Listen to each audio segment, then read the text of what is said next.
નમસ્કાર ધોરણ 10ના વહાલા વિદ્યાર્થી મિત્રો, આજે આપણે આ વિડિયો લેક્ચરની અંદર તમારું ગુજરાતી જે સબ્જેક્ટ છે તેમની અંદર પાઠ પહેલો વૈષ્ણવજન જે કવિ શ્રી નરસિંહ મહેતા જે આપણા આદિ કવિ છે એમના દ્વારા લખવામાં આવેલું છે એમનું આ જે સ્વાધ્યાય સોલ્યુશન છે એ આજે આપણે આ વિડિયો લેક્ચરમાં જોવાના છીએ. સાથે સાથે એક વાત કરી દઈએ, તમામ વિષયના સ્વાધ્યાયના સોલ્યુશન નીચે ડિસ્ક્રિપ્શનમાં તેની લિંક તમને મળી જશે તથા વોટ્સએપ ગ્રુપની લિંક મળી જશે, ત્યાંથી તમને PDF મળી જશે.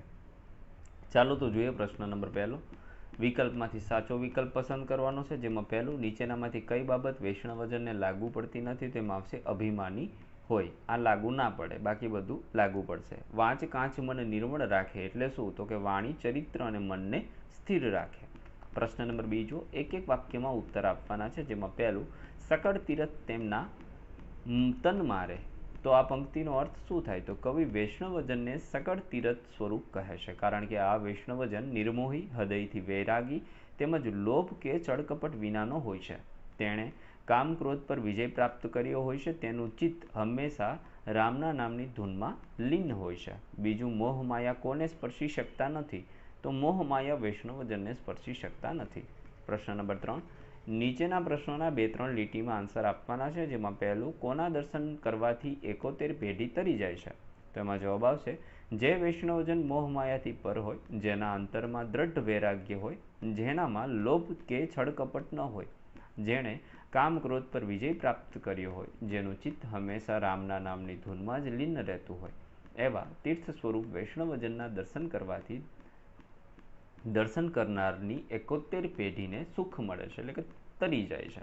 બીજું, પરસ્ત્રી જેને માત્રે પંક્તિ સમજાવો. પ્રસ્તુત પંક્તિ વૈષ્ણવજનનો મહિમા કરે છે. જે માત્ર વિષ્ણુની ભક્તિ કરી તેમનું ચિંતન કરે છે તે જ વૈષ્ણવજન નથી. પોતાના દુઃખોના ગાણા ગાનારને પ્રભુ આગળ એ અંગેની ફરિયાદ કરનાર તો ઘણા છે, પણ જે વ્યક્તિ બીજાના દુઃખ જોઈને પીડા પામે છે ને કે દુઃખો દૂર કરવાની પોતાની જાત સમર્પિત કરે છે, તે જ સાચો વૈષ્ણવજન છે. એ વ્યક્તિ બીજાના દુઃખો દૂર કરી કશું કર્યાનો ઉપકારનો ભાવ મનમાં પ્રગટ થવા દેતો નથી.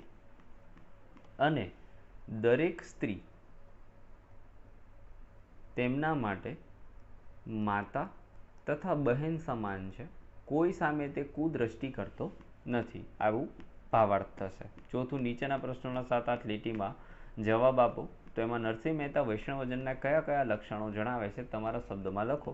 તો વૈષ્ણવજનનો એક સામાન્ય અર્થ છે વિષ્ણુ ભગવાનની નિત્ય ઉપાસના કરનાર. વિષ્ણુ ભક્ત નરસિંહ મહેતાએ આ સામાન્ય સમજ ઉપરાંત વૈષ્ણવજનના અન્ય વિશેષ લક્ષણો દર્શાવીને વૈષ્ણવજન શબ્દના અર્થને વિશાળ જીવન સંદર્ભ સાથે પદ દ્વારા નવો અર્થ આપ્યો છે. નરસિંહ મહેતાની દૃષ્ટિએ નીચેના લક્ષણો ધરાવનાર માનવી સાચા અર્થમાં વૈષ્ણવજન જ છે. સાચો વૈષ્ણવજન પરાઈ પીડાને આત્મસાત કરી ભલાઈ દ્વારા એ પીડાને સહેજ પણ અભિમાન લાવ્યા વિના પવિત્ર ભાવથી દૂર કરવા પ્રયત્નશીલ રહે છે. તે નમ્ર હોય છે, સૌને વંદન કરે છે, સૌનો આદર પામે છે, કોઈની નિંદા કરતો નથી અને નિંદા કરે તો ડરતો નથી, પણ પોતે કોઈની નિંદા ક્યારેય કરે નહીં. મન વચન તેમજ કર્મમાં કશો વિરોધાભાસ હોતો નથી. એ જ એમનું સાચું ચરિત્ર છે. કવિ આવા વૈષ્ણવજનની માતાના જીવનને ધન્ય માને છે. એ વૈષ્ણવજન સાચો છે જે સમાન દ્રષ્ટિથી સૌને જુએ. એમ મનમાં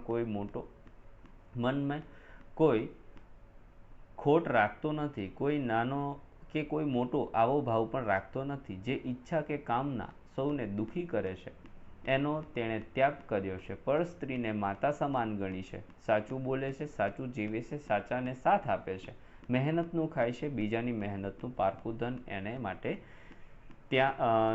ત્યજવા પાત્ર છે અને એને તે હાથ પણ અડાડતો નથી.